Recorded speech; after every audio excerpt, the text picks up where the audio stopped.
ہماری عبادتوں میں ہماری ہر نیکی کے اندر اس کا ہونا بہت ضروری ہے۔ وَمَا أُمِرُوا إِلَّا لِيَعْبُدُوا اللَّهَ مُخْلِصِينَ لَهُ الدِّينَ۔ اللہ فرماتا ہے لوگوں کو حکم نہیں دیا گیا مگر یہ کہ وہ اللہ کی عبادت کریں تو خالص اسی کے لیے، خالص اس کے لیے کہ کسی اور کو شریک نہ کریں۔ حتیٰ کہ اگر آپ نماز پڑھ رہے ہیں اور آپ کو دل میں یہ احساس ہونے لگے کہ اتنے لوگ مجھے دیکھ رہے ہیں تو میں سیدھا ہو جاؤں نماز پڑھنے کے لیے، تو اگر لوگوں کے دکھاوے یا ریاکاری کی نیت آئی تو اس کو شرک خفی کہا گیا ہے۔ یہ چھوٹا شرک ہے، چھپا ہوا شرک ہے، عام گناہ کی بات نہیں، شرک کی بات کر رہا ہوں، کیونکہ خالص اللہ تعالیٰ کے لیے جو عبادت ہونی تھی اس میں تم نے دوسروں کو بھی شریک کر لیا ہے۔ دوسروں کی رضا، دوسروں کے خیال، دوسروں کی مرضی، یہ ایک ایسا مرض ہے جس نے ہمیں پکڑ رکھا ہے۔ آج لوگ کیا بولیں گے، لوگ کیا کہیں گے، اسی مرض میں پوری زندگی گزر جاتی ہے۔ ڈھنگ کے طریقے اپنا نہیں پاتا ہمارا نوجوان صرف اسی بات پر کہ لوگ کیا بولیں گے۔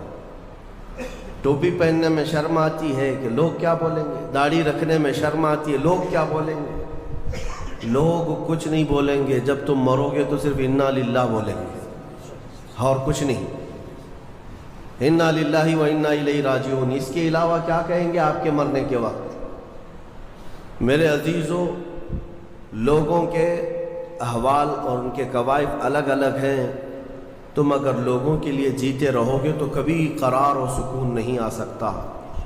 اسی لیے صحابہ اکرام رضوان اللہ تعالی علیہم اجمعین علل اعلان یہ کہتے تھے۔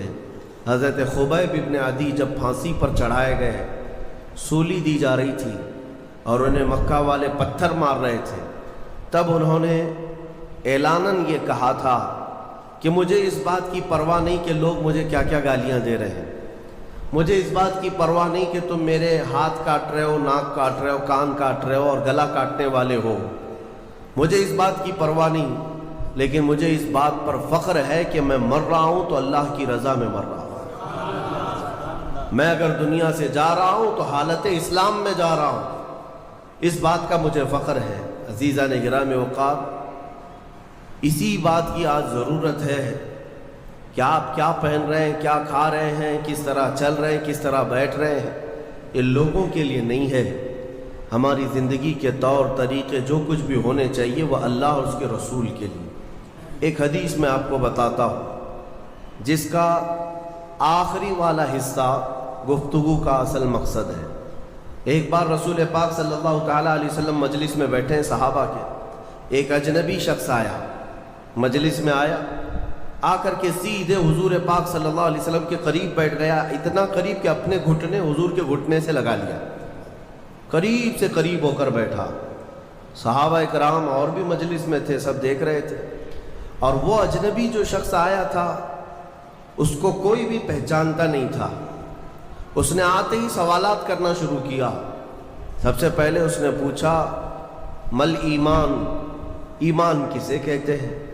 رسول پاک صلی اللہ تعالیٰ علیہ وسلم نے جواب دیا، اس بات کا اقرار کرو کہ اللہ تبارک و تعالیٰ کے سوا کوئی معبود نہیں، محمد صلی اللہ تعالیٰ علیہ وسلم اللہ کے رسول ہیں، فرشتوں پر اور اللہ کی کتابوں پر، رسولوں پر، تقدیر پر، قیامت کے دن پر اور مرنے کے بعد دوبارہ زندہ ہونے پر یقین رکھنا۔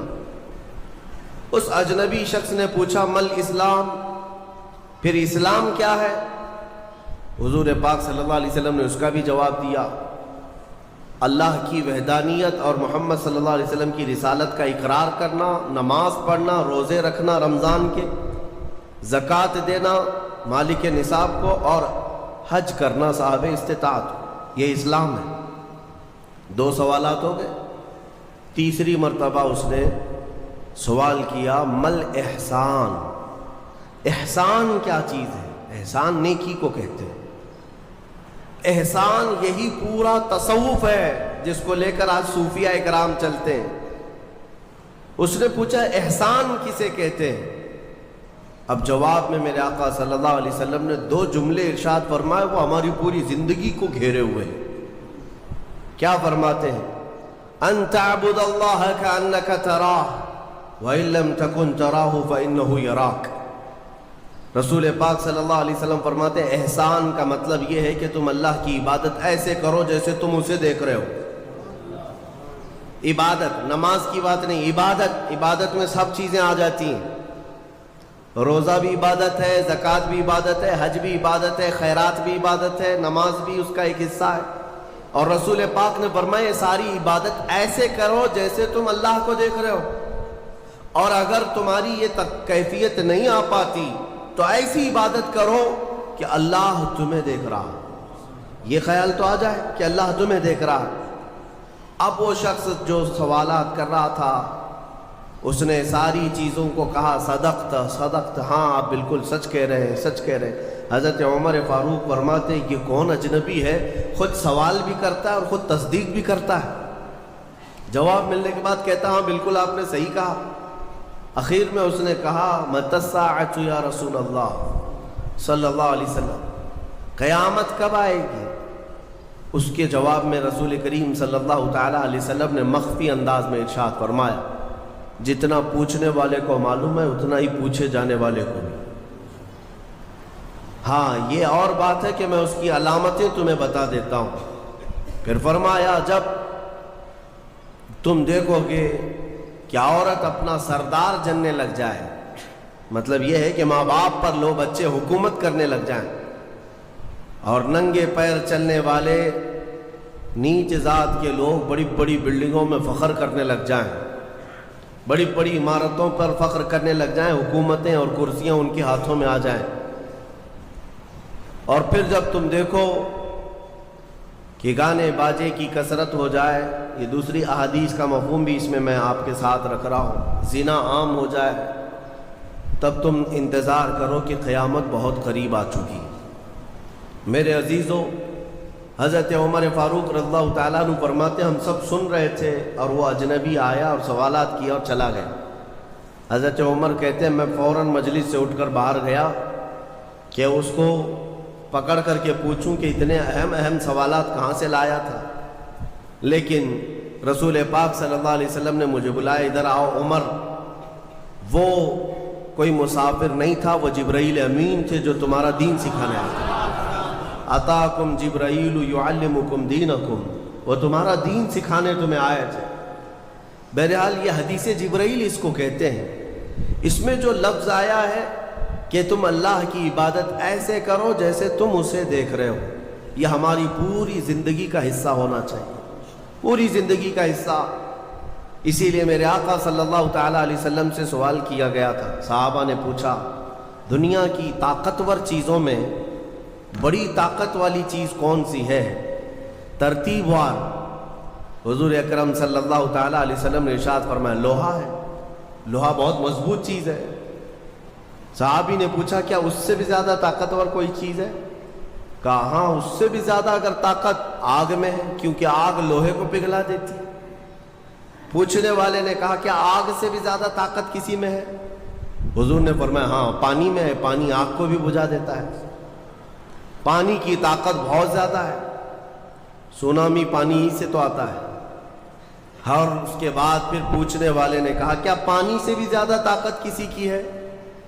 آپ صلی اللہ علیہ وسلم نے فرمایا ہاں دنیا میں سب سے زیادہ طاقت ہوا کے اندر ہے، وہ پانی ہو کہ لوہا ہو کہ آگ ہو، سب کو ہوا اڑا لے جاتی ہے، اور ہوائیں جب جوش میں آئیں یا جلال میں آئیں تو بڑے بڑے پہاڑ بھی کھسک سکتے ہیں۔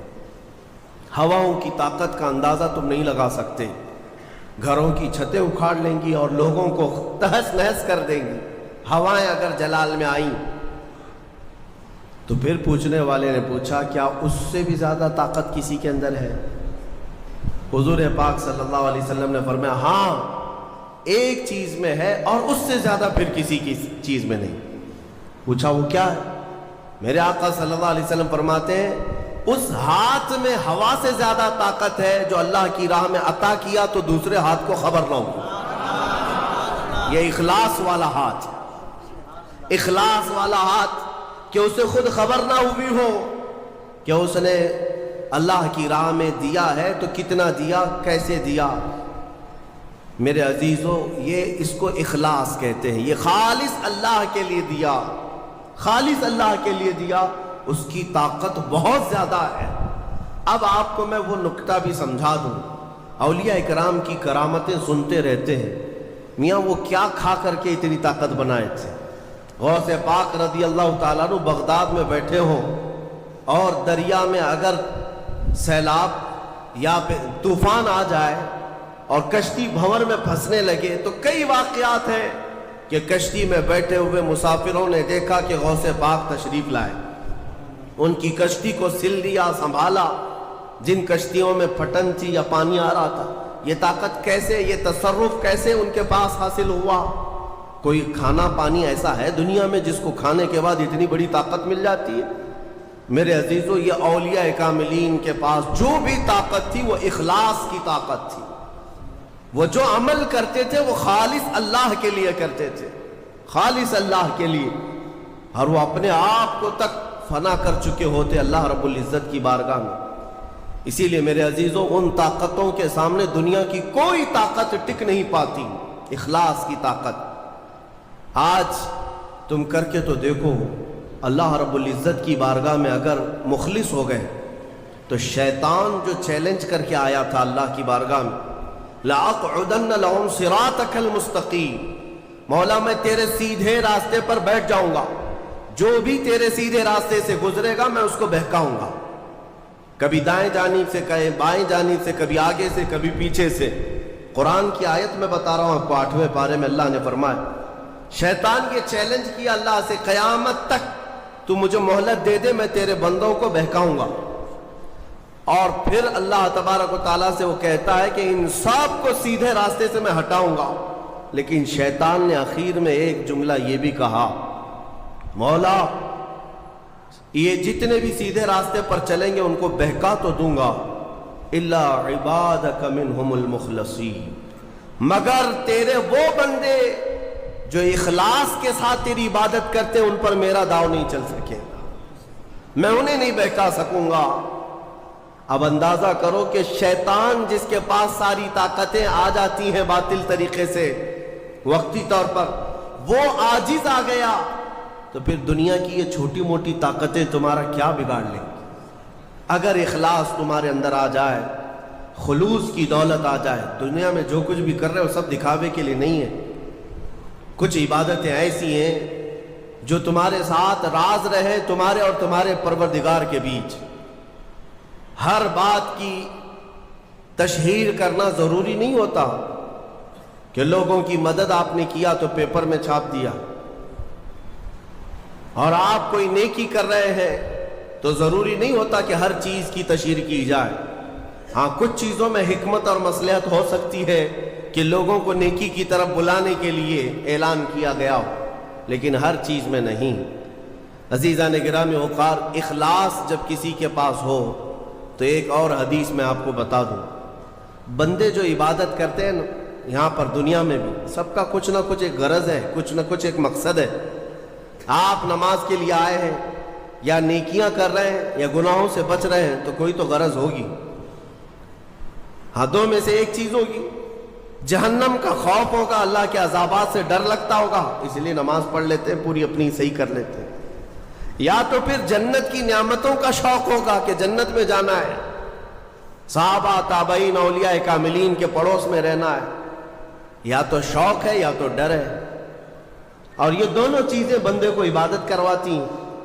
قیامت کے دن کے متعلق حدیث میں ملتا ہے، جب بخشے گئے ہوئے لوگ جن کو جنت بھیجا جا رہا ہے، جنتیوں کی بات کر رہا ہوں عام کی نہیں، تو اس میں 3 کیٹیگری ہوں گی۔ ایک جماعت ہوگی جن سے اللہ تعالیٰ فرمائے گا کہ اے بندو تمہارے اوپر آج جنت کھول دی گئی، تم بخش دیے گئے ہو، تم عبادت کرتے تھے دنیا میں، بتاؤ کیوں کرتے تھے؟ وہ بندے کہیں گے کہ مولا تیری جہنم سے بڑا ڈر لگتا تھا، اس کے عذابات کا خوف تھا، اس لیے ہم عبادت کرتے تھے۔ رب تعالیٰ فرماتا ہے کہ جس چیز سے تم ڈرتے تھے میں نے آج بچا لیا، جاؤ میری جنت میں، ان کو جنت بھیج دیا جائے۔ دوسری ایک جماعت، ان سے رب تبارک و تعالیٰ پوچھے گا تم کیوں عبادت کرتے تھے؟ تم بھی جنت کے مستحق ہو گئے ہو، آج بخشے گئے ہو۔ وہ لوگ کہیں گے کہ مولا ہمیں تیری جنت کی نعمتیں سننے کے بعد اس قدر شوق تھا کہ ہم وہ نعمتیں حاصل کرنے کے لیے دن رات عبادت کیے، ذکر کیے، تسبیح پڑھے، اور آج کامیاب ہوئے۔ رب تعالیٰ فرماتا ہے میری جنت کی خواہش کرنا بھی نہیں کی ہے، جاؤ میں تمہیں جنت دیتا ہوں۔ وہ بھی جنت میں چلے گئے۔ تیسری جماعت تھی، ان سے پوچھا جائے تم کیوں عبادت کرتے تھے، تم بھی آج جنت کے مستحق ہو گئے۔ وہ کہیں گے کہ مولا ہمیں تیرے جہنم کے عذابات کی بھی پرواہ نہیں، اور نہ ہی تیری جنت کی نعمتوں کی خواہش، بلکہ ہم تو صرف اور صرف تیری رضا کے لیے کرتے تھے، تو راضی ہو جا، ہم جنت و دوزخ کے لیے نہیں۔ تو رب تبارک و تعالیٰ فرماتا ہے کہ یہ میرے مخلص بندے ہیں، خالص پیور اللہ کے لیے کرتے تھے۔ رب تعالیٰ فرماتا ہے جاؤ میں تم سے راضی ہو گیا، تم بھی جنت میں۔ جنت میں جانے کا حکم دے دیا جائے، لیکن فرمایا گیا وہ جماعت رک جائے گی، وہ کہیں گے نہیں ہم جنت میں نہیں جائیں گے۔ ایسا بھی کوئی ہے؟ وہ کہیں گے کہ مولا اگر ہم جنت میں جائیں گے تو اندر جو جنتی ہیں وہ ہمیں تانا ماریں گے، تم بھی جنت کے لیے کرتے تھے اور بولے کچھ اور ہو، بدلہ تو تم نے بھی لے لیا عبادتوں کا، ہمیں اپنی عبادتوں کا بدلہ نہیں چاہیے۔ رب تبارک و تعالیٰ فرماتا ہے میری رضا یہی ہے کہ تم جنت میں چلے جاؤ، میں تم سے راضی ہو گیا۔ وہ پھر رکے رہیں گے کہ مولا ہم نے جنت کے لیے نہیں تیری رضا کے لیے کیا ہے۔ پھر حکم ہوگا فرشتوں کو کہ ان کے ہاتھوں اور پیروں میں بیڑیاں باندھو اور کھینچ کے جنت میں لے جاؤ۔ وہ ایک جماعت ایسی ہے۔ یہ کون لوگ ہیں جو مخلصین ہیں، خالصتاً اللہ کے لیے عبادت کرتے تھے۔ عزیزان گرامی وقار، جو اللہ رب العزت کے لیے کرنے والے لوگ ہیں، اللہ تعالیٰ ان کو ہمیشہ ذلت اور رسوائی سے محفوظ رکھتا ہے۔ اخلاص۔ بنی اسرائیل میں ایک خاتون تھی اور اس کا بڑا گھرانہ تھا۔ اس کا باپ جو تھا وہ بڑا کنجوس اور بخیل آدمی، بڑے پیسے والا۔ ایک دن ایسا ہوا کہ یہ جو لڑکی تھی، جوان لڑکی، اس نے باہر ایک فقیر کو دیکھا جو بڑا مجبور تھا، ضرورت مند تھا، اس کو اٹھا کر کے اچھی خاصی دولت اپنے باپ کی دے دی۔ اور باپ کو پتہ چلا تو اتنا غصے میں آیا کہ میں پوٹی کوڑی نہیں دیتا اور تو اتنی بڑی دولت اٹھا کر دے دی، اور غصے میں اپنی بیٹی کا ہاتھ کاٹ دیا۔